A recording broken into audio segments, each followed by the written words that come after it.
नमस्ते, good evening. आप सभी दर्शकों का हिंदी वेब सीरीज की इस आज की सेशन में ब्रह्मा कुमारी की ओर से हार्दिक स्वागत है, स्वागत है, स्वागत है। तो आज का हमारा टॉपिक है महाभारत के 3 बुद्धिमान पात्र। तो आप सभी ने जब टॉपिक सुना होगा या देखा होगा तो आप सोच रहे होंगे कि कौन है महाभारत के 3 बुद्धिमान पात्र। तो महाभारत जब हम ये नाम सुनते हैं तो महाभारत नाम सुनते ही हमारे मन में बहुत सारे पात्र या कई सारे एक्सप्रेशंस आने लगते हैं। श्री कृष्ण याद आ जाते हैं, या द्रौपदी, या फिर ये कहे कि लड़ाई याद आने लगती है, या इस तरह से हमारे मन में ये सब घूमने लगता है। तो आखिर महाभारत है क्या?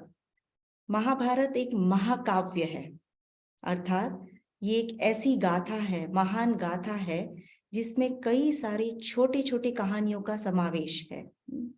साथ ही साथ महाभारत के लिए ये विशेष प्रख्यात है कि अधर्म पर धर्म ने विजय प्राप्त की, कौरवों पर पांडवों ने विजय प्राप्त की। तो कैसे किया? धर्म अर्थात क्या? आज हम सभी धर्म के नाम पर बहुत कुछ कर रहे हैं, लेकिन धर्म अर्थात क्या है? धर्म अर्थात धारणा। जैसे इस मामले में कबीरदास जी का एक दोहा मुझे याद आता है। पोथी पोथी जग, पोथी पढ़ी पढ़ी जग मुआ, पोथी पढ़ी पढ़ी जग मुआ, पंडित भया न कोई। मैं समझती हूँ सुकांती बहन भी बहुत अच्छे से समझा पाएंगे। पोथी पोथी जग मुआ, पंडित भया न कोई, अर्थात ये कि पोथी पढ़ पढ़कर जग मर गया, लेकिन फिर भी कोई पंडित नहीं हो सका। क्यों? क्योंकि पढ़ने के बाद हम धारणा नहीं करते हैं। महाभारत के बारे में सुना बहुत है, लेकिन उसमें क्या है वास्तविकता, वो हम धारण नहीं कर पाए। तो आज महाभारत के 3 बुद्धिमान पात्र, ये कौन है, इन्होंने क्या किया, क्यों इन्हें बुद्धिमान कहा जाता है, और इनसे हम क्या प्रेरणा ले सकते हैं, क्या सीख सकते हैं, इसके बारे में रोशनी डालेंगे हमारे बीच सुकांती बहन है। मैं सुकांती बहन का दिल से बहुत बहुत बहुत वेलकम करती हूँ। वेलकम सुकांती बहन। और आप दर्शकों में से कई लोग तो सुकांती बहन को जानते होंगे, लेकिन फिर भी मैं इनका संक्षिप्त में परिचय देना चाहूंगी।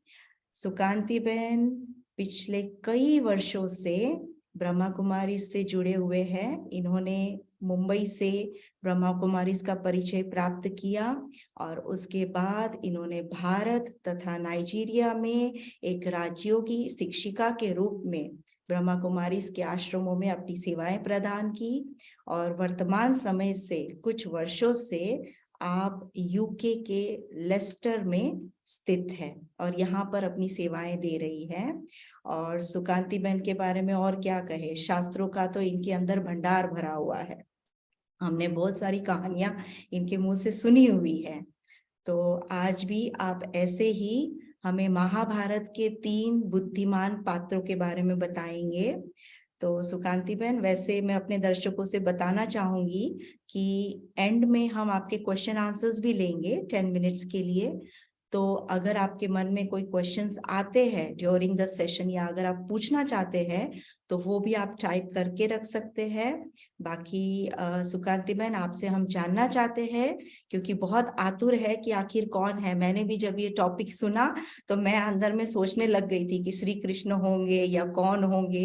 एक तो समझ में आता है, पर 3 कहाँ से लाए, और फिर क्यों आप इन्हें बुद्धिमान समझते हैं, या क्या ऐसा कुछ है जो हम इनसे भी सीख सकते हैं या प्रेरणा ले सकते हैं अपने जीवन के लिए। तो ओवर टू सुकांती बहन। Thank you very much. Om Shanti. Om Shanti. Thank you Shivali बहन, और थैंक यू सभी को जो इतना सुंदर टॉपिक दिया। जैसे आपने कबीर का दोहा कहा, पोथी पढ़त जग भया, पंडित भया न कोई। ढाई अक्षर प्रेम के पढ़े तो पंडित हो। तो महाभारत में आप देखोगे जो युद्ध हुआ प्रेम की कमी थी और युद्ध में विजय भी हुए। काफी चीजें महाभारत में है। महाभारत के 3 कैरेक्टर को जानने के पहले थोड़ा हम महाभारत को जानेंगे। ये महाभारत जो है, जैसे कहा, एक महाकाव्य है जिसको वेद व्यास जी ने जिसकी रचना की है और उन्हें इस महाभारत को लिखने के लिए, मीन्स इसकी रचना करने के लिए 3 वर्ष से ज्यादा का समय लगा था। महाभारत को कई सारे लोग इतिहास भी मानते हैं, कई इसको मिथ भी मानते हैं, परंतु खैर जो भी है, हम इससे कुछ ना कुछ प्रेरणा ले सकते हैं, क्योंकि इसके अंदर आप देखोगे जितने भी हमारे पुराण हैं, 18 पुराणों में से महाभारत सबसे बड़ा, मीन्स बहुत ज्यादा उसमें अध्याय है।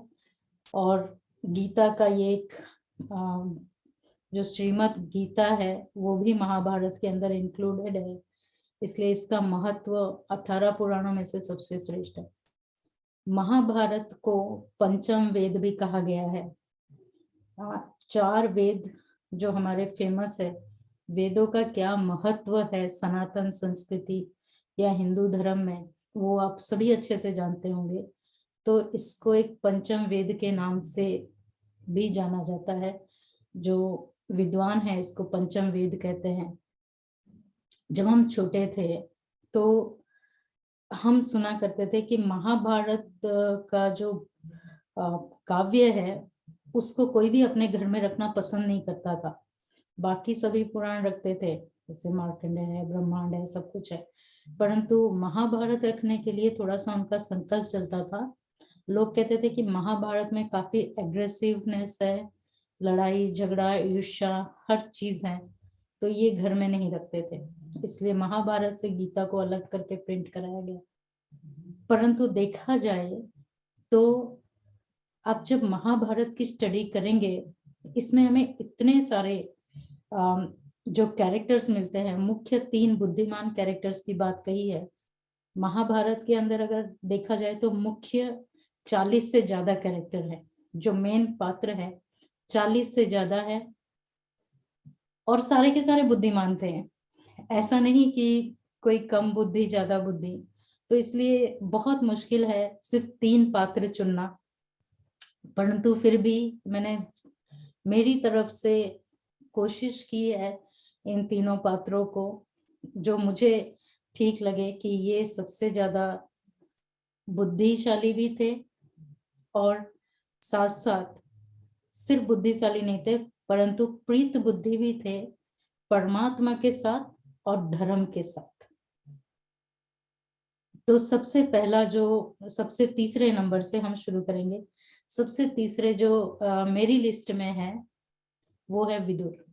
आप सभी ने विदुर जी का नाम सुना होगा, जिनको महात्मा विदुर कहा जाता है, जिनकी नीतियां विदुर नीति के नाम से प्रख्यात है।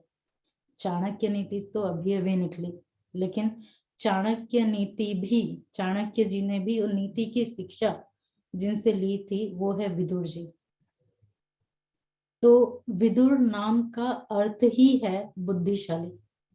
अब ये विदुर कौन थे, मोस्टली सभी जानते हैं, परंतु फिर भी संक्षिप्त में मैं इनका थोड़ा परिचय बता देती हूँ। ये जो थे धृतराष्ट्र और पांडु के भाई थे। ये सबसे छोटे भाई थे और दासी पुत्र थे। वेदव्यास जी इन्हों के पिता थे, पांडु, धृतराष्ट्र और विदुर के। और इनके जो गुरु थे इन तीनों के, वो भीष्म थे, जिन्होंने इनको शिक्षा दी। तो विदुर बचपन से ही शक्तिशाली भी थे, शास्त्रों के ज्ञाता भी थे, साथ साथ शस्त्रों के भी ज्ञाता थे। मैं इनको इसलिए चुन रही हूं और क्योंकि पूरे महाभारत में सिर्फ इसी पात्र का नाम के आगे महात्मा जोड़ा गया है। बाकी किसी पात्र के आगे महात्मा शब्द को नहीं जोड़ा गया है। महात्मा यानी महान आत्मा। जो सारे पात्र हस्तिनापुर में धृतराष्ट्र थे, दुर्योधन, शकुनी, दुशासन, कर्ण, नेगेटिव पात्रों के बीच में रहकर जिन्होंने महात्मा की उपलब्धि हासिल की, तो मेरे हिसाब से इनसे ज्यादा बुद्धिशाली आई डोंट थिंक मैं इनके बाद किसी का सोचूं। तो ये मेरे लिस्ट में आते हैं, क्योंकि इनके जीवन से हमें काफी सारी चीजें सीखने को मिलती है। पहला कि ये दासी पुत्र थे। जब वेदव्यास जी, अंबा और अंबिका, जब इनके कोई संतान नहीं हुआ, तो वेदव्यास जी के दृष्टि से जो है अंबा और अंबालिका का गर्भ धारण हुआ, जिसमें कि पांडु और धृतराष्ट्र पैदा हुए। परंतु जब पता चला कि एक थोड़े से कम शक्तिशाली और एक अंधे पैदा होंगे, तब जाके दासी ने जो थी वही वेदव्यास जी के तेज को एज इट इज ग्रहण कर पाई। तो उनसे जो है विदुर का जन्म हुआ।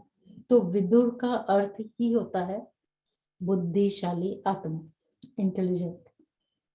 जैसा नाम वैसा ही उनका कर्म भी था। वो हस्तिनापुर के महामंत्री थे और हमेशा उन्होंने धर्म का पक्ष लिया। कभी भी उन्होंने ये नहीं सोचा कि जैसा राजा कहे मैं हाँ हाँ करूंगा तो मेरा भी अच्छा खासा महल बनेगा, नाम बनेगा, मान शान मिलेगा। नहीं, उनके अंदर ये भावना कभी नहीं रही। इवन वो कई ऐसी जगह पर अपने कड़वे सत्य को बता देते थे, जिसकी वजह से धृतराष्ट्र ने उन्हें एक बार मंत्री पद से निकाल भी दिया, परंतु उनको उसका कोई दुख नहीं हुआ। फिर जब रियलाइज हुआ, उन्होंने फिर से उनको मंत्री पद में रखा। वो विदुर ही थे। जब दुर्योधन और दुशासन ने जन्म लिया, तब वो विदुर ही थे जिन्होंने धृतराष्ट्र को कहा था कि दुर्योधन को आप अभी ही इसको मार डालो, नहीं तो ये आपके सारे 100 पुत्रों का, पूरा कुरुवंश का नाश करेगा। और उन्होंने सीधा गांधारी और दुर्योधन धृतराष्ट्र के मुख पर बोला था। और जब जब भी हस्तिनापुर में जब भी अधर्म हुआ है, तब तब वो विदुर ही थे जो आगे आके खड़े हुए और उन्होंने बिना डरे, बिना हिचकिचाए उन्होंने अपना पक्ष रखा, धर्म का और सत्य का। ये कार्य ना भीष्म कर पाए थे, ना आचार्य द्रोण कर पाए थे, ना कोई कर पा रहा था।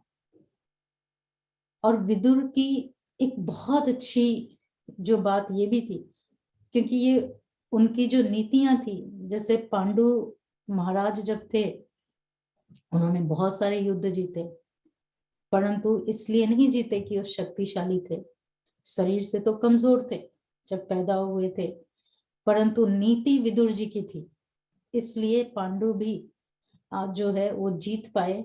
और हस्तिनापुर पर भले धृतराष्ट्र का राज्य था, भीष्म जैसे धनुर्धर थे वहां पर, फिर भी कोई अटैक क्यों नहीं कर पाया?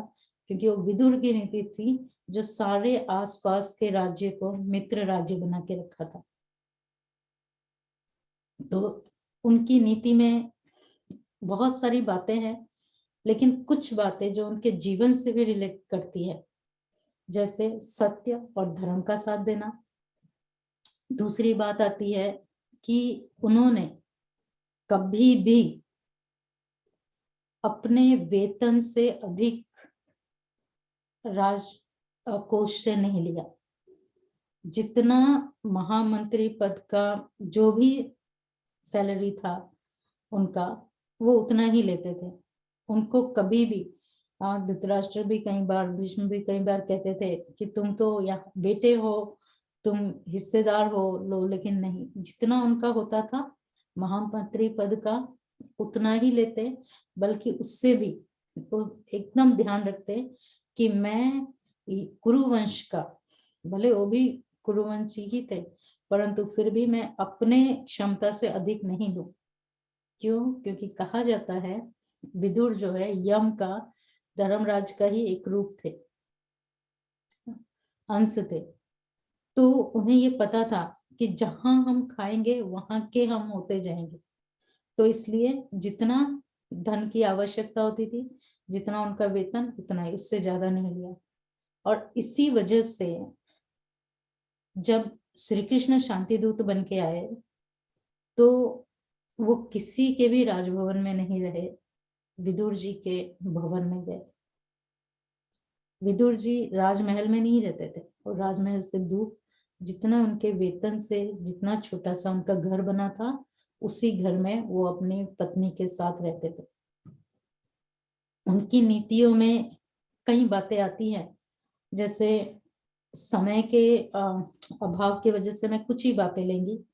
जैसे विदुर जी हमेशा कहते थे कि धन हमेशा ऐसा अर्जित करना चाहिए कि जिससे धर्म का उल्लंघन नहीं हो। अगर धर्म का उल्लंघन हो रहा है, जिस धन से किसी के आगे झुकना पड़ रहा है या किसी को शत्रु बनाना पड़ रहा है, तो वो धन कभी भी आपके घर के अंदर या आपके उपयोग में नहीं लगाना चाहिए। विदुर जी हमेशा कहते थे, उनकी नीतियों में आता है, आवश्यकता से अधिक किसी भी मनुष्य पर विश्वास नहीं करना है, क्योंकि विश्वास हर एक मनुष्य आत्मा को कमजोर बनाता है, फिर डिपेंडेंसी हो जाती है उसके ऊपर, और जब वो व्यक्ति विश्वासघात करता है तो चारों तरफ अंधेरा। तो उनकी नीति में और भी कई बातें आती है, परंतु जो विशेष बातें हम 3-4 बातें लेंगे, जिसमें विदुर जी ये भी कहते हैं कि कभी भी आपको सद्गुण व्यक्ति के अगर लक्षण देखने हो ना, या सद्गुणी व्यक्ति बनना हो, तो उसके कार्य को देखो कि वो कौन से कार्य में ज्यादा रुचि लेता है, और अपने अंदर भी अगर सद्गुण लाना है, आप परखना है, तो अच्छे कार्य करें और बुरे कर्मों का या बुरे कार्य का त्याग करें। भले कोई भी किसी के भी अधीन होकर बुरे कार्य करने के लिए कभी भी नहीं जाए। लाभ देख रहे हैं, ये बुरा कार्य थोड़ा सा ही तो है, किसी का थोड़ी बुरा हो रहा है, तो लाभ देख कर भी बुरे कार्य को करने के लिए कभी भी आतुर नहीं हो। तो ये सद्गुणी व्यक्ति के लक्षण होते हैं, और वैसे ही लोगों को अपने आसपास रखें।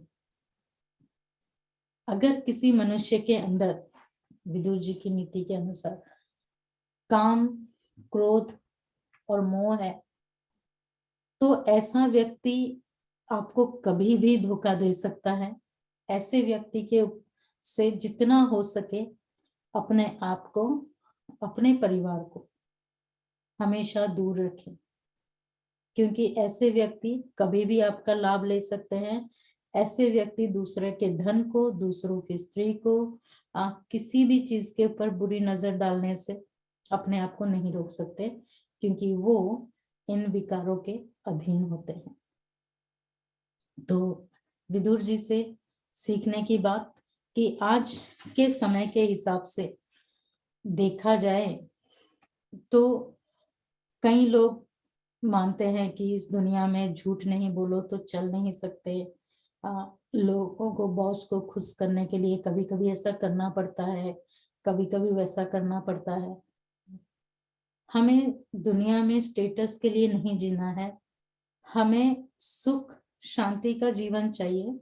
तो विदुर नीति को अपने जीवन में अपनाना चाहिए, और इसी संसार में रहते हुए, जहां पर महाभारत जैसा सिचुएशन है अभी संसार की देखा जाए तो, जैसे दुर्योधन जो धन का दुरुपयोग करते हैं, या दुशासन जिसकी लाइफ में कोई अनुशासन नहीं, ऐसे लोग आपको आसपास, धृतराष्ट्र जो मोह में अंधे हैं, ऐसे लोग आपको आसपास बहुत सारे मिलेंगे, परंतु उन्हीं लोगों के बीच रहकर अगर महात्मा का पद पाना है तो विदुर नीति को अपनाना पड़ेगा। आप सोचें, अगर उस समय विदुर जी ने इस अपनी नीति को अपनाकर इतनी महानता को प्राप्त किया कि श्री कृष्ण को तो श्री कृष्ण का टाइटल मिला, परंतु विदुर जी को महात्मा का टाइटल मिला, ये कोई कम बात नहीं है।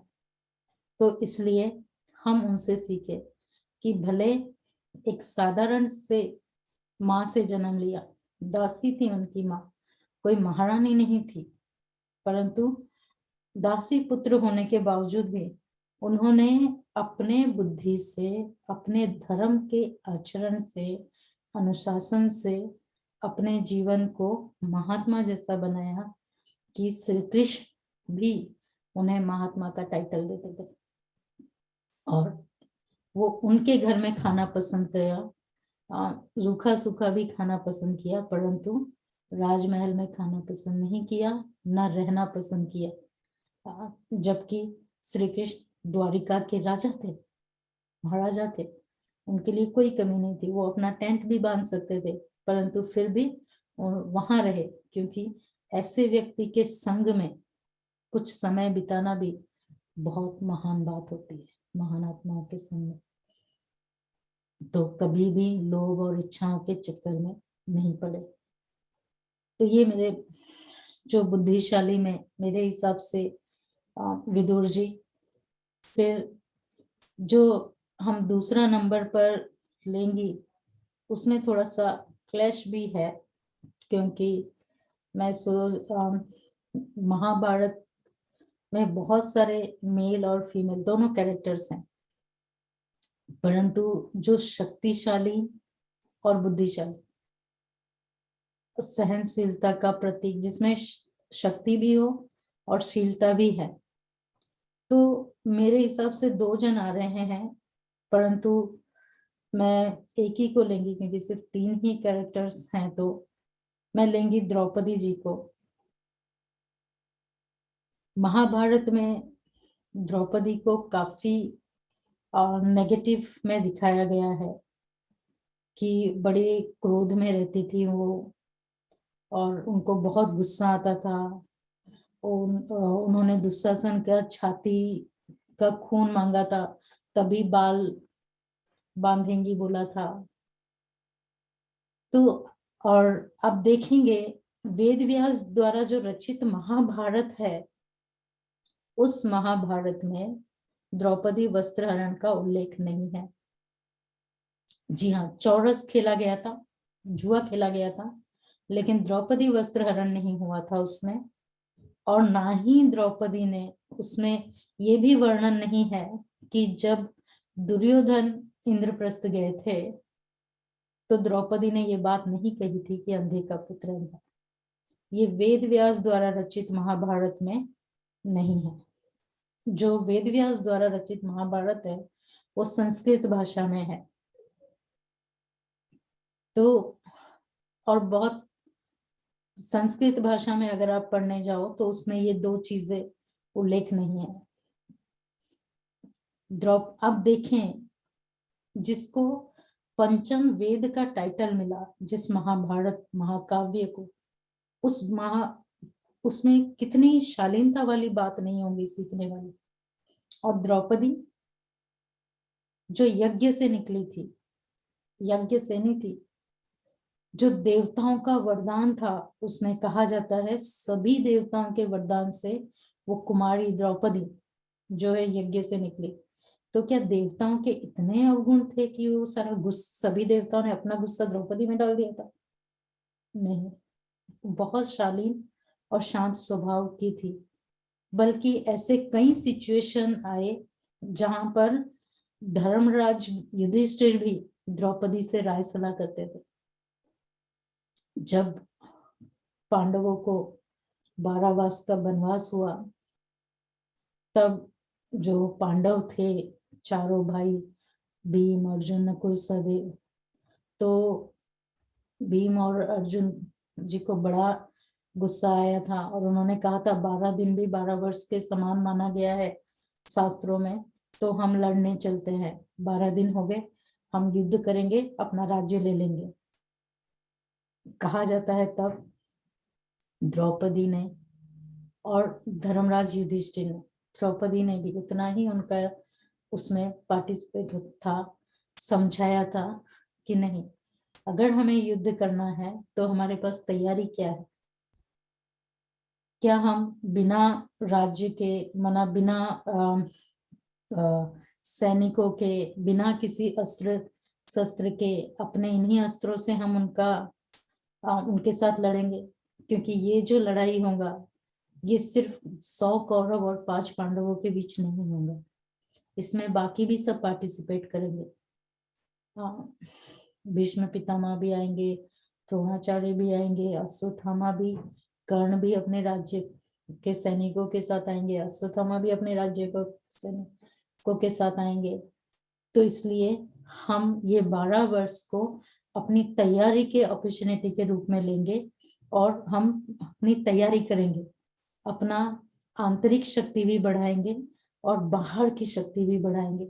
तो बहुत सुंदर रीति से द्रौपदी जी ने इसमें समझाया हुआ था उनको। और हर बार कहा जाता है, आप देखें, द्रौपदी को कृष्णा भी कहते हैं। कृष्ण ने उनको, क्योंकि उनका रंग कृष्ण जैसा थोड़ा थोड़ा था, तो स्वयं कृष्ण ने उनको कृष्णा नाम दिया था और अपनी सखी बनाया था।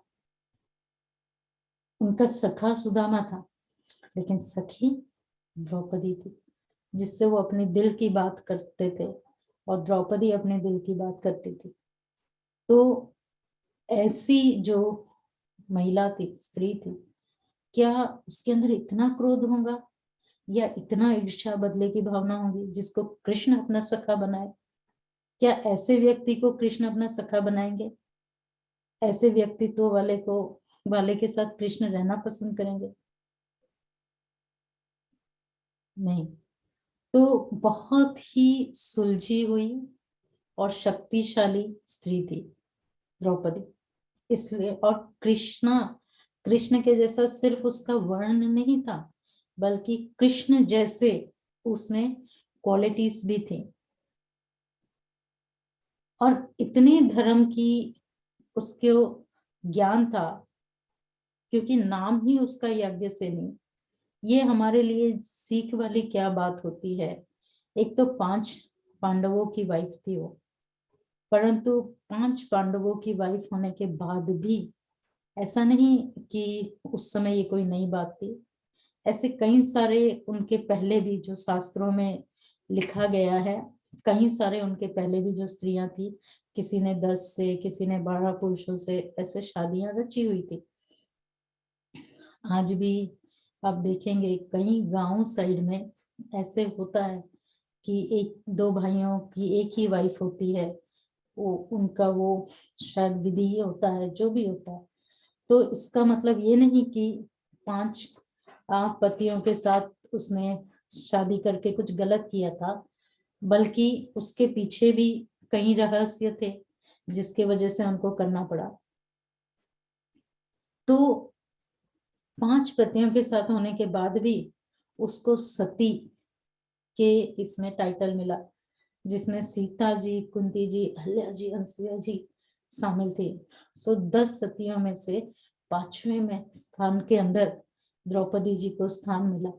मना कितनी ना प्यूरिटी उसमें थी। और जिसमें प्यूरिटी होती है, पवित्रता होती है, उसके अंदर क्रोध नहीं होता है, उसके अंदर लोभ, ईर्ष्या, बदले की भावना नहीं होती। पवित्रता सुख शांति की जननी है, पवित्रता सर्व गुणों की जननी है। तो जिस तरह से पवित्रता है, माना सारे गुण अपने आप है, तो यज्ञ से नहीं, उसका पूरा जीवन एक यज्ञ के समान रहा। उसने उस तरह से अपने जीवन को व्यतीत किया, जैसे जब कोई यज्ञ में बैठते हैं, चाहे वो यजमान हो चाहे वो ब्राह्मण हो, दोनों को बहुत सारे नियमों को पालन करना पड़ता है, बहुत सारी मर्यादाएं, स्वच्छता, उनको पालन करना पड़ता है, धारण करना पड़ता है। तो जिसका जीवन ही यज्ञ सेनी जिसको नाम पड़ा, जिसने अपना पूरा जीवन यज्ञ के समान जिया, इतनी स्वच्छ, नियम मर्यादाओं के लकीर में हमेशा रही,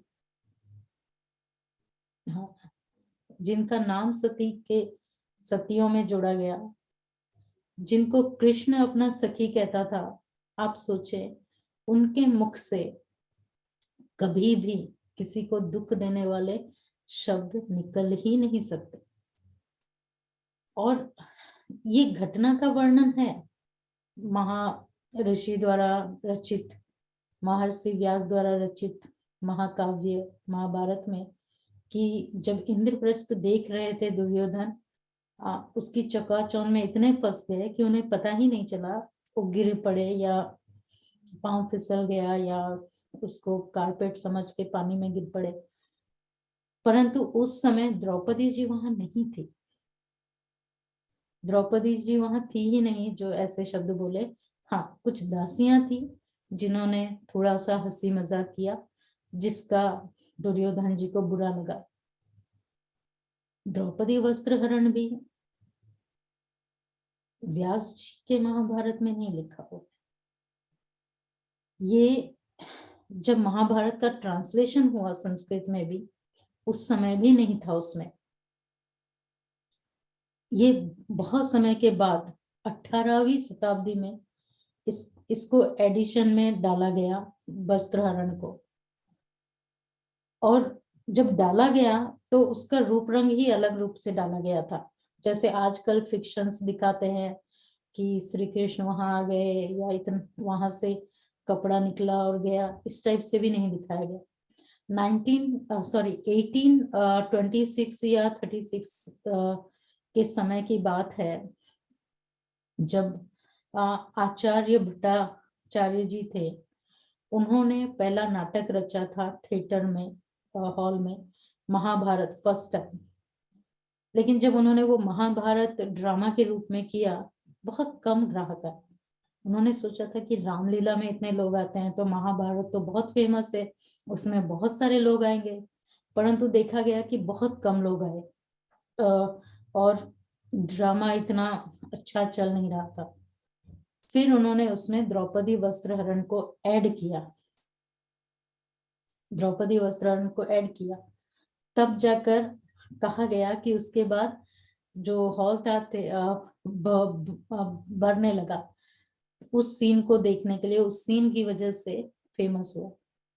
और जो जगन्नाथ प्रसाद द्वारा रचित महाभारत है, उसमें दिखाया गया है कि जब द्रौपदी का वस्त्र हरण हो रहा था तब, और जब जुआ खेला जा रहा था पासा, उस समय सारी स्त्रियां भी थी वहां पर, कुंती जी, गांधारी जी, भानुमति दुर्योधन की वाइफ, दुशासन की वाइफ, सारे 100 कौरवों की वाइफ थी, दासियां भी थी, बहुत सारे लोग थे वहां पर, बैठे थे, सारे देख रहे थे ऊपर से गैलरी से, और नीचे सारे पुरुष बैठे हुए थे, ऊपर स्त्रियां बैठी थी, जुआ खेलना देखा जा रहा था। तो ये जगन्नाथ प्रसाद द्वारा कृत महाभारत में। और जब द्रौपदी का वस्त्रहरण करने के लिए सिर्फ द्रौपदी इसलिए नहीं वहां बैठी थी क्योंकि वो ऋतु स्नान पे थी, तो उसे जब लाया गया, और ऐसा भी नहीं जैसे आजकल टीवियों में दिखाते हैं बाल से खींच के, नहीं, इस टाइप से नहीं, परंतु हाँ, जबरदस्ती उसको लाया गया था। और जब वस्त्रहरण हुआ तब जैसे ही उनके वस्त्र हरण करने दुशासन गए, तो कहा जाता है जो ऊपर सारी स्त्रियां थी वो सभी ने एक एक करके अपनी साड़ियां उतार के फेंकना शुरू किया, सभी ने। द्रौपदी जी ने कृष्ण को पुकारा क्योंकि पांचों पांडव तो हेल्प नहीं कर सकते, तब उन्होंने हेल्प करना शुरू किया। आप सोचे 100 स्त्रियां जो वाइफ 100 कौरवों की, और उसके साथ हर एक के साथ 2-2 दासी, उन सबने वस्त्र फेंकना शुरू किया। तो कितने वस्त्र हो गए अपनी अपनी साड़ियां उतार के। फिर कहा जाता है लास्ट में भानुमति भाग के गई, उसने अपने कबर्ड में से वो साड़ी लेके आई जो श्री कृष्ण ने उनके विवाह के उपरांत, विवाह के बाद उन्हें दिया था कि ये तुम्हारा फेवरेट कलर है, तुम्हें जब भी दिल हो तुम ये पहनना। तो वो साड़ी जब उसने द्रौपदी के ऊपर डाली तो कहा जाता है कि उसको निकालने के पहले वो इतना थक गया था दुशासन कि उस साड़ी को पकड़ने की उसकी हिम्मत ही नहीं हुई या उसको छू नहीं पाया वो लास्ट साड़ी को, क्योंकि वो कृष्ण के द्वारा दी हुई थी।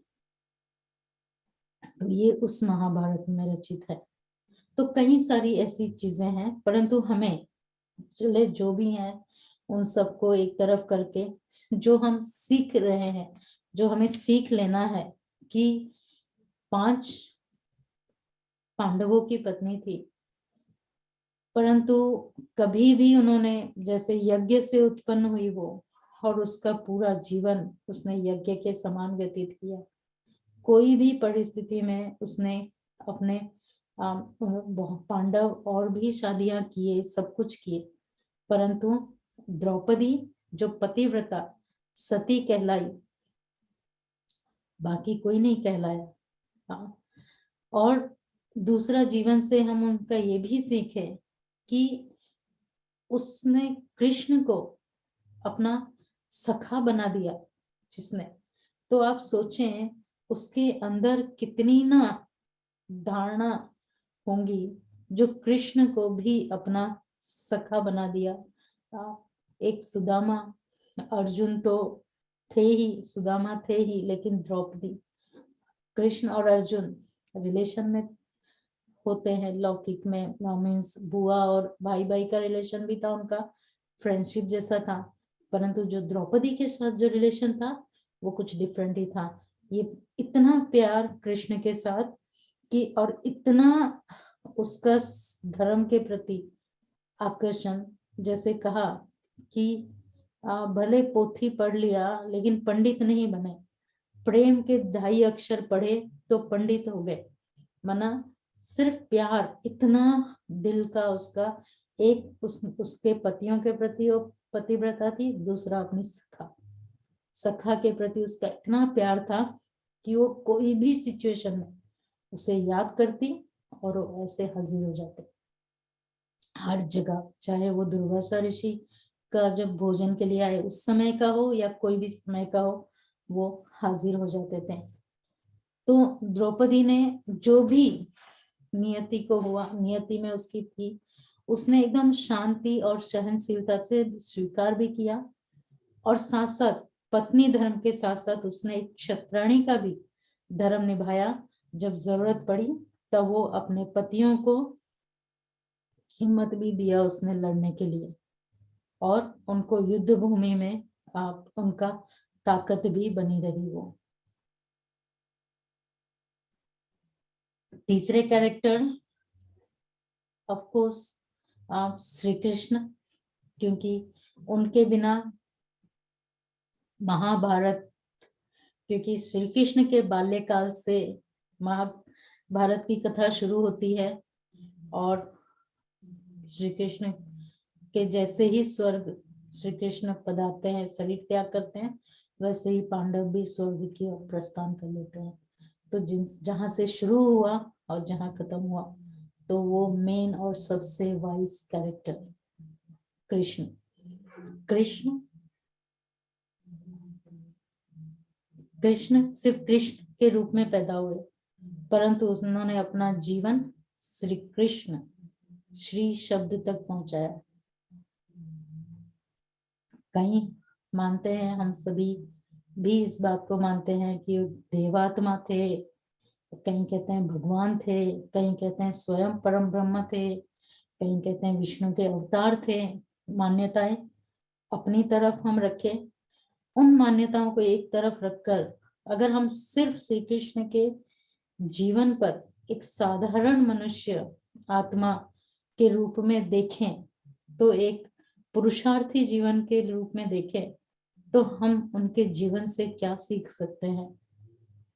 आप देखेंगे कि श्री कृष्ण के जीवन से सीखने के लिए हम और एक कैरेक्टर को साथ में लेंगे, जैसे कर्ण।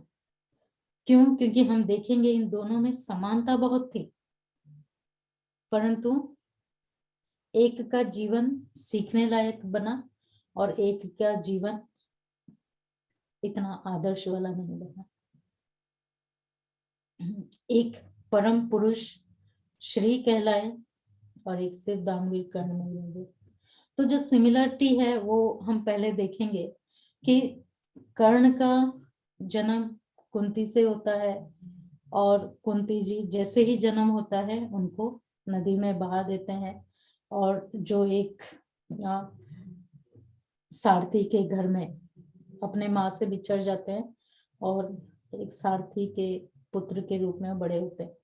श्री कृष्ण का भी जन्म जेल में हुआ और जन्मते ही उनको भी अपने माँ बाप से बिछड़ना पड़ा, किसी और के घर में जाके उन्होंने अपना जीवन बड़ा किया। दोनों राजकुमार थे लेकिन दोनों ही अपनी राजधानी से दूर रहे। कर्ण जो अंग प्रदेश में बड़े हुए और कृष्ण जो थे वो गोकुल में बड़े हुए। दोनों अभावों में बड़े हुए। राजा थे, गोकुल में कोई राजा ही नहीं थी। गोकुल में तो मिट्टी के घर होते थे, रोज कमाया रोज खाया। वैसे ही कर्ण की भी फैमिली थी। वो सारथी पुत्र के रूप में जीवन में संघर्ष किया और श्री कृष्ण एक ग्वाला के रूप में अपने जीवन को संघर्ष के सहित आगे बढ़ाया। दोनों का जीवन एक ही परिस्थिति रूपी बीज में पला, परंतु दोनों में फल अलग अलग आए। क्यों? क्योंकि कर्ण हमेशा जीवन भर अपने अतीत को कड़वेपन में जीते रहे, परंतु श्री कृष्ण ने कभी पास्ट को नहीं देखा, अपने अतीत को कभी कड़वे के रूप में नहीं देखा। जिस समय जो लाइफ थी उस लाइफ को उन्होंने एंजॉय किया, इसलिए वो जाकर श्री कृष्ण बने, श्रेष्ठ बने, पुरुषोत्तम बने, पुरुषार्थी से पुरुषोत्तम बने। दोनों का जन्म एक साथ हुआ, दोनों के साथ अन्याय भी हुआ क्योंकि माँ बाप से बिछड़ गए। दोनों ने शिक्षाएं भी, दोनों ने फिर बाद में शिक्षाएं भी ली, दोनों ने विद्या अर्जन किया, लेकिन एक ने धर्म का साथ दिया, एक ने धर्म का रास्ता नहीं छोड़ा और दूसरे ने धर्म का रास्ता छोड़कर अधर्म का रास्ता अपनाया। एक ने जो अपना जो था जीवन में, जो कुछ भी था उसको उन्होंने स्वीकार किया। श्री कृष्ण ने वो कभी भी उससे विचलित नहीं हुए और पास्ट को लेके कभी भी दुखी नहीं हुए, परंतु ये हमेशा पास्ट को लेके क्रोध में रहे, मान शान की इच्छा के रहे और अपनी नियति को कभी स्वीकार नहीं किया। इसलिए हमेशा दुखी वाला ही, संघर्ष वाला ही जीवन जिया।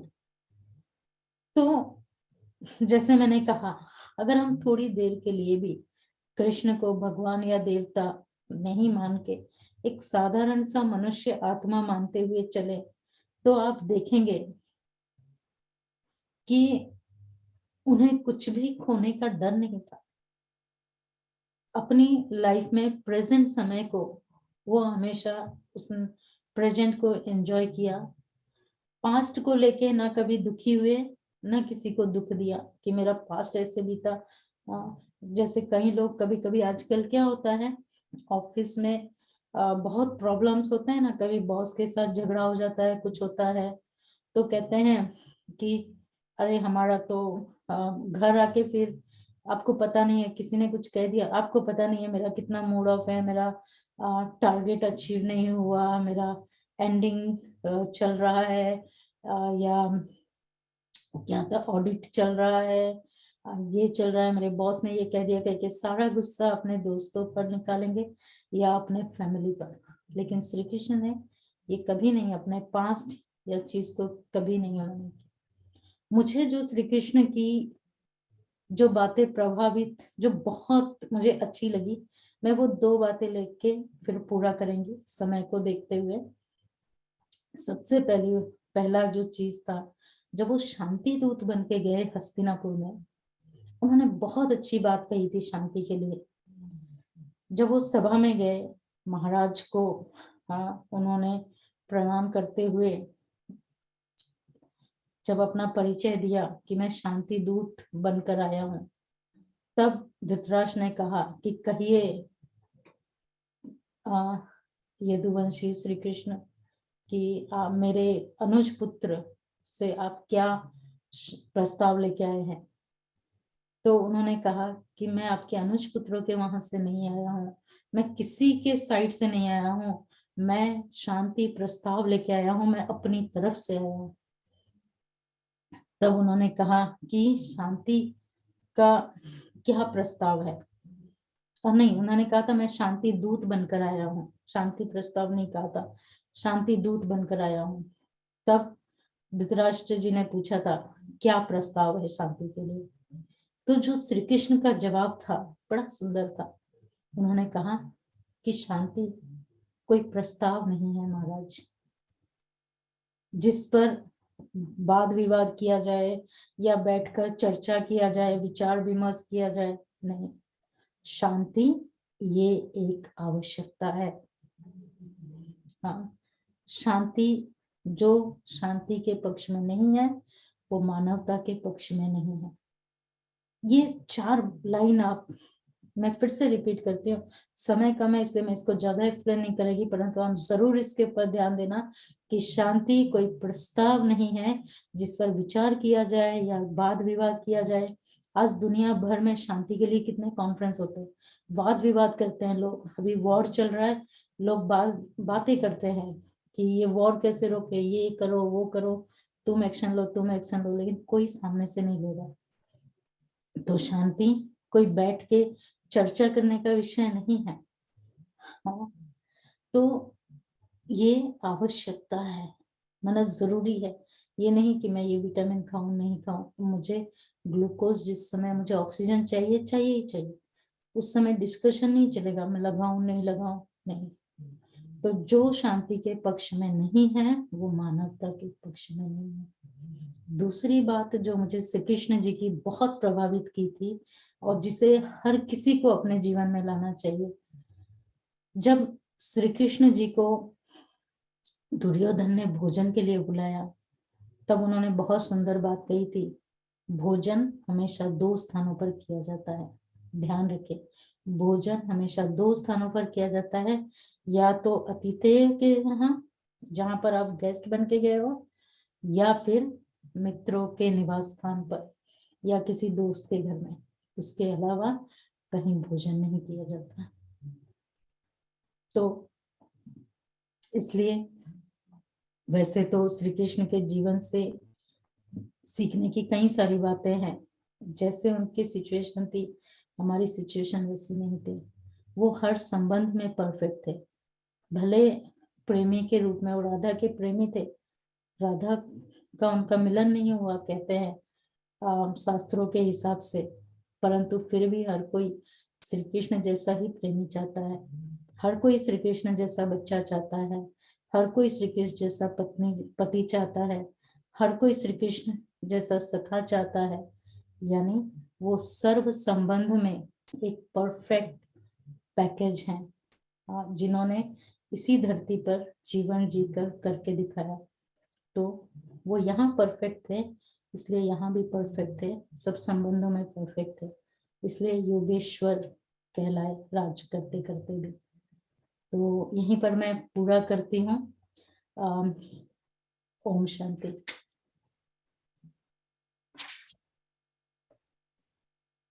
सुनाई नहीं दे रहा है? Sorry ji. Thank you so much Sukanti बहन, बहुत बहुत बहुत सुंदर तरीके से आपने 3 पात्रों का इतना अच्छे से वर्णन किया। मैं समझती हूँ हमारे दर्शक भी इससे सहमत होंगे जो भी आपने कहा। और अगर आप कोई क्वेश्चंस पूछना चाहते हैं तो आप प्लीज चैट बॉक्स में टाइप कर सकते हैं। लेकिन मैं जस्ट थोड़ा सार में बताना चाहूंगी, जो आपने ये 3 पात्र बताए एक्चुअली मैं भी नहीं जानती थी, विदुर नीति। और आपने कहा जिस तरह से आपने बताया कि वो सैलरी भी उतनी ही लेते थे जितनी एक मंत्री की होती है, और आज की दुनिया में कितना इम्पोर्टेंट हो गया है ये सब कुछ, लाइक नेचुरली हम ये फॉलो ही नहीं कर सकते हैं।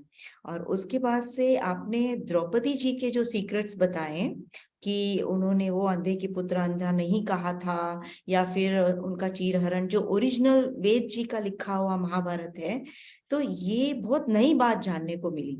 डेफिनेटली ये बहुत अच्छी चीजें हैं, क्योंकि हम भी शास्त्रों को, मुझे ऐसा लगता है, कई बार अंधविश्वास की तरह मानने लग जाते हैं, जबकि शास्त्र इतने पुराने लिखे हुए हैं और अब तक में तो कितने सारे अमेंडमेंट्स हो चुके होंगे, जो आपने बहुत अच्छी तरह से उसका क्लैरिटी भी दिया कि कैसे अलग अलग शास्त्रों में अलग अलग तरीके से सब लिखा हुआ है। और तीसरी चीज जो मुझे बहुत अच्छी छुई, कृष्ण से श्री कृष्ण, ये बहुत अच्छा लगा। और साथ साथ एक पॉइंट मैं ऐड भी करना चाहूंगी, सुकांति बहन को तो पता ही होगा, कर्ण और कृष्ण का जो आपने कॉम्बिनेशन बताया बहुत अच्छा लगा। एक चीज जो मेरे दिमाग में आई कि कर्ण और कृष्ण राशि भी एक थी, है ना। तो डेफिनेटली मीन्स हम सभी मनुष्य आत्माएं हैं इस संसार में, और कोई अधर्म के मार्ग पर चल रहा है, कोई धर्म के मार्ग पर चल रहा है। तो अगर हम, उनका एज भी एक ही जैसा था। हाँ ये भी आपने बताया कि जन्म साथ साथ हुआ था, तो नई नई बातें जानने को मिली। सो मैं भी बहुत अंदर में खुश हुई कि बहुत अच्छी बातें जानने को मिली। Thank you very much. और मैं समझती हूँ हमारे पास क्वेश्चंस के रूप में एक क्वेश्चन है मेरे पास, जो मैं आपसे पूछना चाहूंगी। जो मुझे दिमाग में आ रहा था कि पांडव और कौरव ये है चचेरे भाई, हाँ, लेकिन पांडवों का नाम जहां तक मैं समझती हूँ पांडु से आया है। कौरव कुरु से आया है ये पता चलता है, पर थोड़ा आप इसके ऊपर रोशनी डालना चाहेंगे, क्यों उन्हें कौरव कहा गया और क्यों ये पांडव, कुछ आपके हिसाब से क्या है ये इसका स्पष्टीकरण? अब वैसे देखा जाए तो कुरु वंश से कौरव नाम आया। जी। अगर कुरु वंश के में देखा जाए तो सिर्फ एक जो भीष्म पितामह थे, ओरिजिनली वही कुरु थे, बाकी कोई नहीं था। जैसे जो, क्योंकि अंबा और अंबालिका जो है वो प्रेग्नेंट नहीं हुई थी, उनके पतियों ने शरीर छोड़ दिया, तो व्यास जी के कृपा से दो पुत्र हुए, राइट, जो धृतराष्ट्र और पांडु। तो पांडव जो है पांडु के नाम से नहीं हुआ है, एक्चुअली वो 5 जन थे, और पांडु जी के पुत्र, तो डबल उसका करके उसको पांडव कहे कि 5 पांडव। और कौरव भी देखा जाए, जो 100 कौरव भी थे, वो भी कोई कुरुवंश के नहीं थे। वो भी जो थे वो 100 जो पिंड से पैदा हुए, जो किसी ऋषि के वरदान से बने। तो परंतु जैसे आजकल एक साइंस है ना, कि अगर किसी को बच्चे नहीं होते हैं तो साइंस के थ्रू वो बच्चा पैदा कर सकते हैं। तो उस समय भी जो शास्त्रों में लिखा गया है वो टेक्नोलॉजी था, कहा जाता है कि ये टेक्नोलॉजी वहां से आई है। भले वो आपके नहीं थे पुत्र, जैसे पांडु के कोई, जो 5 पांडव भी थे, वो पांडु के असली पुत्र तो नहीं थे, देवताओं के प्रसाद थे। परंतु पांडु की आज्ञा से कुंती जी ने मंत्रों को उच्चारण किया और देवताओं की कृपा ली, इसलिए वो उनके पुत्र कहलाए। अदरवाइज आप देखोगे जितने भी महाभारत के कैरेक्टर्स है वो अपनी माताओं के नाम से ज्यादा जाने जाते हैं। कुंती पुत्र कहा जाता है, पांडु पुत्र इतना फेमस नहीं है।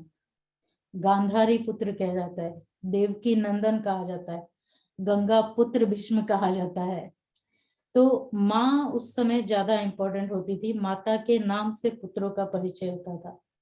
तो वंश एक ही था, क्योंकि हर किसी के पिता के परमिशन से, जैसे धृतराष्ट्र और पांडु भी पैदा हुए तो माता सत्यवती ने परमिशन दिया था कि महर्षि की कृपा से पुत्र प्राप्त कर सकते हैं, तो इसलिए वो उसी वंश में गिने जाएंगे। तो थे तो सभी कुरुवंशी, परंतु फिर धीरे धीरे जो है उनको, क्योंकि ये जंगलों में रहने लगे, और फिर कहा जाता है कि देवताओं के पुत्र थे, मंत्रों से पैदा हुए थे, तो इनका अपना ही तेज था, अपना ही इनका प्रकाश था, तो उनको जैसे वो अपने ग्रुप में ही नहीं लेते थे तो वो उनको अपना अंश ही नहीं मानते थे। जो कौरव थे वो सोचते थे ये देवताओं के पुत्र है, देवताओं के प्रसाद से प्राप्त हुए हैं, ये हमारे कुरुवंश के है ही नहीं। इसलिए दुर्योधन को हमेशा लगता था कि युधिष्ठिर नहीं, मेरा ज्यादा हक है, क्योंकि वो हमारे खानदान के ही नहीं है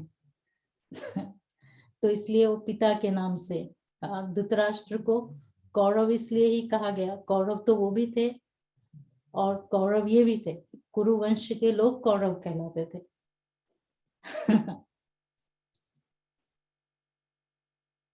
जी, बहुत सुंदर ये क्वेश्चन था। तो ये आपने बहुत अच्छे से, और ये भी आपने बताया कि क्यों दुर्योधन ज्यादा हक अपना जताता था, क्योंकि डेफिनेटली वो देवताओं के पुत्र थे। बहुत सुंदर तरीके से आपने समझाया, और मैं समझती हूँ कि हमारे सारे दर्शकों को भी डेफिनेटली बहुत कुछ जानने को मिला आज। थैंक यू वेरी मच सुकांती बहन, आपने बहुत समय दिया, लेकिन मैं थोड़ा सा और समय आपका लेना चाहती हूँ। क्या आप हमें अंत में कुछ समय मेडिटेशन कराएंगे? तो मैं समझती हूँ सभी थोड़ा सा शांति का भी अनुभव कर सकते हैं। थैंक यू जी। जिस तरह से मैंने कहा कि श्री कृष्ण जो है वो यहाँ परफेक्ट थे, अपने आप में अंदर परफेक्ट थे, वो आत्मा परफेक्ट थी, इसलिए उसके कर्तव्य भी सारे परफेक्ट रहे। तो उसी प्रकार हम किस तरह से, मतलब शांति दूत बन के वो कैसे जा पाए इतने बड़े घमासान, जबकि उनको प्रेशर बहुत था, फिर भी शांति दूत कैसे बने? क्योंकि आत्मा की हमारी ओरिजिनल क्वालिटी शांत है, तो हम आत्मा की क्वालिटी को, अपनी क्वालिटी को अनुभव करेंगे। तो सभी कुछ क्षणों के लिए आप कम से कम 40 सेकंड का ही हम ये एक्सपीरियंस करें, तो जहां है वैसा वहीं पर शांति से रिलैक्स होके बैठ जाए, एकदम हल्का कर ले अपने आप को।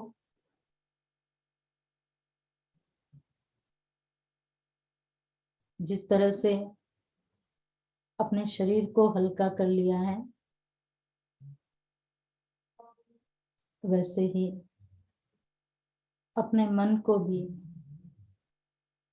बाहर की सभी बातों से, व्यर्थ बातों से हल्का कर लें। अपना ध्यान अपने मस्तक के बीचों बीच लेके जाएं।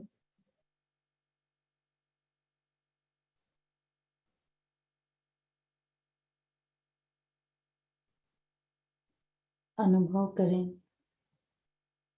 कि मैं एक चमकती हुई आत्मा हूं।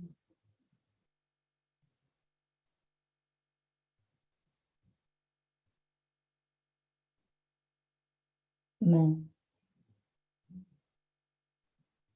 एक चैतन्य शक्ति हूँ।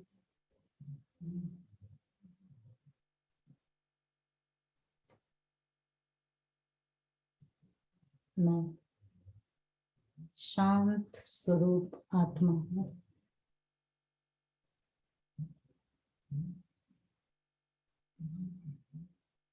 शांति मेरा स्वधर्म है। शांति मेरा अपना गुण है।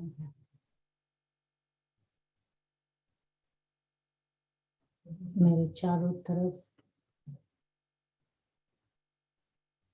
शांति का आभा मंडल बनता जा रहा है।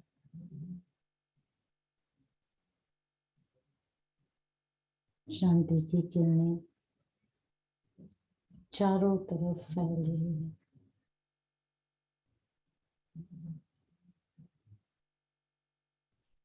मैं अपना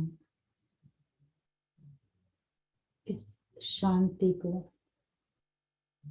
अनुभव कर पा रही हूँ।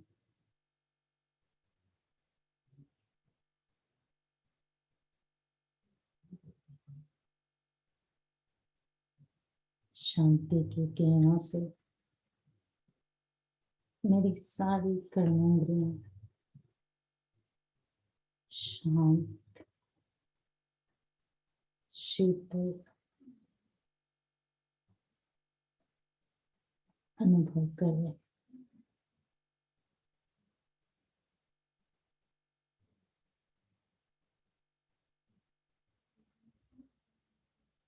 शांति के शक्ति के साथ साथ ही मैं अपने कर्म क्षेत्र पर कर्म करूं, क्योंकि ये मेरा निज गुण है, मेरी अपनी शक्ति है।